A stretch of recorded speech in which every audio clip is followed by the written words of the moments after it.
still May 15th, 2024. After I did that last tape, I went in Bueller's in North Main. And then I went to my clients off in the distance where I even went through in my car because they're all swarming around me of how I got sick, how I got well, and then how that agent talked to me on the phone. He had confessed he told on me to the churches, the Vegas, all that. That he met with all of them before me. Act like he was going along with strangers' lie of the faking you were sick and faking you got well.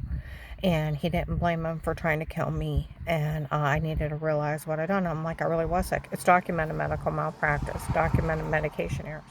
Almost killed me. They damaged my heart. They made my brain swell. My thyroid and adrenal gland shut down and made me have small heart attacks. My whole body swelled up. I almost died. And they encouraged me and Dave, and they were known for doing this to people. Falsely diagnosing, lying, writing out big prescriptions for $200 to $1,000, sharing with their associates and friends, and then wanting to do unnecessary procedures, turn them in the state so the state pulls their license. Help my family physicians. And it was the medication making me sick. And then over 9 months of getting off of it and learning to walk on 9 feet and everything, all the swelling went down and everything started working normally again. The only thing that was wrong with me is my muscles locked up and I had too much trauma to my stomach and back from the 6 to 10 surgeries over 2.5 years. Okay? I go out to my clients, one of the guys from the cases out there.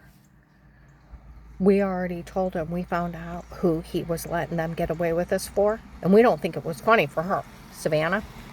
It's really not funny. You know, it's bad enough if it being a stripper and one of those strippers that's really stacked, and some of them look like models. You can almost see that.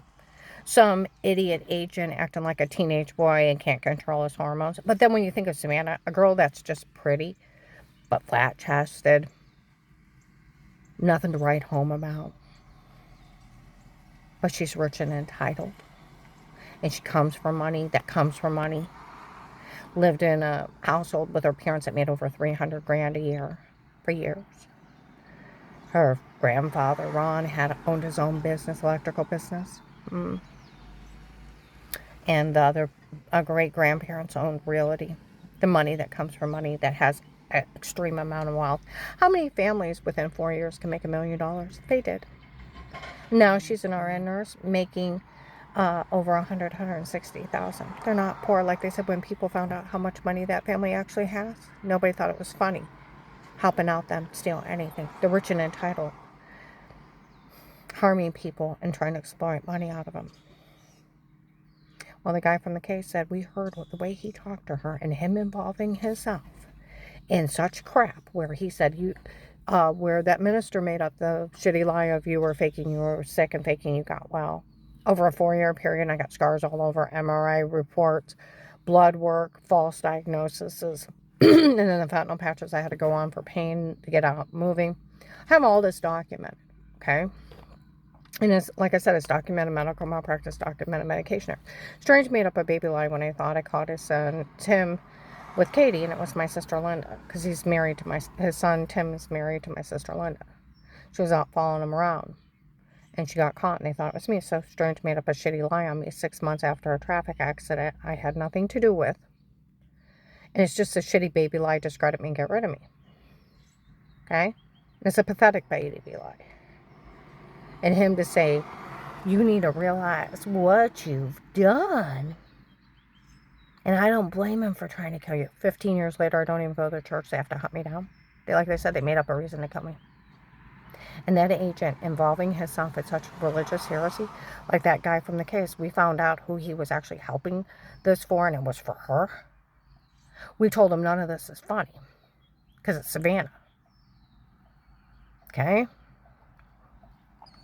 And we heard how the way he talked to her about she needs to realize what she's done, and him involving himself in such things. Nobody say a word to her. He confessed on a recorded line he had met with the church people in Vegas several times. And he knew they were trying to kill me because of strangers' lie. And he was aiding and abetting attempted murder. He stole $335,000. Oh, and I had some idiot. Will said she couldn't say anything. I'm sorry you have a low IQ. And shame on you for being ignorant. Shame on you for being such a low IQ person and being ignorant and then ignorant in public. Shame on you for not having a better education. They have been around this case where criminal attorneys, the prosecutor's office, police out of this area, that agent does not even have enough authority to ask you to stay quiet. It takes a judge and a jury trial. No judge would sign his own arrest warrant for the Department of Justice to arrest him of taking somebody's freedom of speech away outside a jury trial. And that agent is only a hired police officer. He can't even ask you to stay quiet. You can tell whoever you want, and he can't open his mouth to you. He's only blowing you. You get money for working the case and only for working the case, and he can't open his mouth. He's been bullshitting people for their low IQs, and he stole over $335,000 from my case, and possibly $10 million where I got him information through Michael Peterson that he was going to be smuggling oil through Trekasami into the U.S., and I turned him in, and Trekasami was actually arrested for that. And there was a $10 million reward. He may have stole $10 million. Like Sheriff David, Mike DeWine's cousin, said, if he stole your money, he's stole others. He's become too arrogant and too proud to do it in front of people.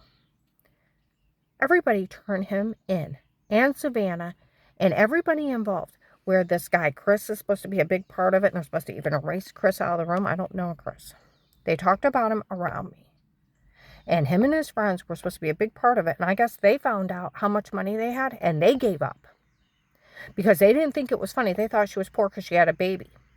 There's single moms out there that were 2 jobs, put themselves through trade school, college, and would never dream of having somebody drug, beat, and raped and run a sextortion scam, a photoshopping and washing, and have a bunch of idiots go over and drug, beat, rape a victim, and have them drugged up and told them say something.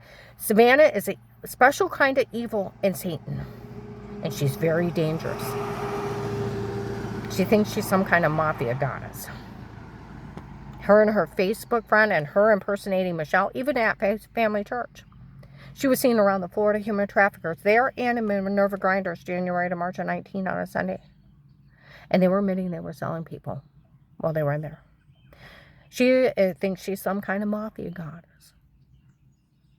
I'm going to upload this. Everybody turn them in. And her Facebook friend, that Alajinsky that followed around me, Alex, the white-haired guy with his hair put on the side, impersonating Pete with a beard and wig and trying to frame the judges up there and the sheriffs and having the cartel get even for arresting their guys the year before. I don't think they're funny. I think they're dangerous asses. Need to sit the rest of their life in federal prison.